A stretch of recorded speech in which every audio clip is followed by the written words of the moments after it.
સરકાર દ્વારા કરવામાં આવેલા જમીન સંપાદનના મુદ્દે જામનગર જિલ્લાના ધરતીપુત્રો હવે આર પારની લડાઈ માટે મેદાને છે। જેતપુરમાં ચાલી રહેલા ખેડૂત આંદોલનને વ્યાપક સમર્થન આપી અને જામનગરના ખેડૂતો પણ વાહનોના મોટા કાફલા સાથે ત્યાં જવા માટે રવાના થઈ ચૂક્યા છે। આ આંદોલનની અંદર જિલ્લાના અંદાજે 40 જેટલા ગામોના પ્રભાવિત ખેડૂતો મોટી સંખ્યામાં એક થઈ અને જોડાઈ ગયા છે। પોતાની ફળદ્રુપ જમીન સામે યોગ્ય બજાર ભાવ તેમને મળવું જોઈએ અને નહીં મળે ત્યાં સુધી આ લડત ચાલુ રાખવાની તેમના દ્વારા ચીમકી ઉચ્ચારાઈ છે।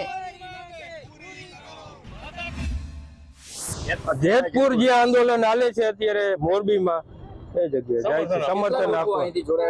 અહીંથી 30 થી 40 ગામના જણા 150 ગાડીઓ જો પાછળ પડી છે બધા ફોર વ્હીલ લઈને જાય છે અને કામને બીજા રાજ્યમાં જે વળતર મળ્યું છે 2 થી 3 કરોડ રૂપિયા એ અમને મળે બસ આજ માંગણી છે।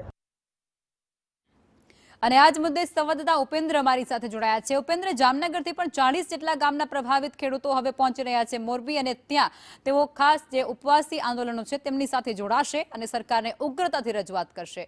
શું કહેશો?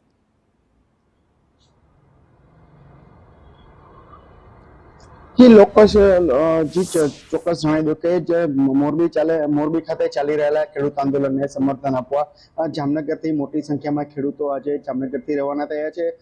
50 થી વધુ વાહનના કાફલા સાથે આજે ખેડૂતો જામનગર શહેરના જે ઠેબા બાયપાસ છે ત્યાંથી આજે મોરબી ખાતે રવાના થયા હતા અને કિસાન આંદોલનને સમર્થન આપવા રેલી યોજી હતી। જામનગર જિલ્લાના અંદાજે 40 થી વધુ ગામના જે ખેડૂતો છે તે આ સમર્થનમાં જોડાયા છે અને ખેડૂતોનો મુખ્ય વિરોધ ઉપા પાક અને જમીનને નુકસાન કરતી વીજ લાઈન સામે છે। આડેધડ વીજ લાઈનોને જે ખેડૂતોનો જે ખેતર છે ખોદાણ કરવામાં આવે છે અને યોગ્ય જે રીતે ખેડૂતોને જે આર્થિક નુકસાન થઈ રહ્યું છે તેના સમર્થનમાં હાલ અત્યારે જામનગરના જે ખેડૂતો છે ભેગા એકઠા થઈ રહ્યા છે અને આ આંદોલનમાં સમર્થન આપવા પહોંચી ગયા છે। ખેડૂતોએ જણાવ્યું કે આ કોઈ લડાઈ એક જ્ઞાતિને નહીં પરંતુ જામનગર સહિત હાલ અત્યારે દેશભરમાં અને ગુજરાતભરમાં જે ખેડૂતો છે તેની સાથે છે।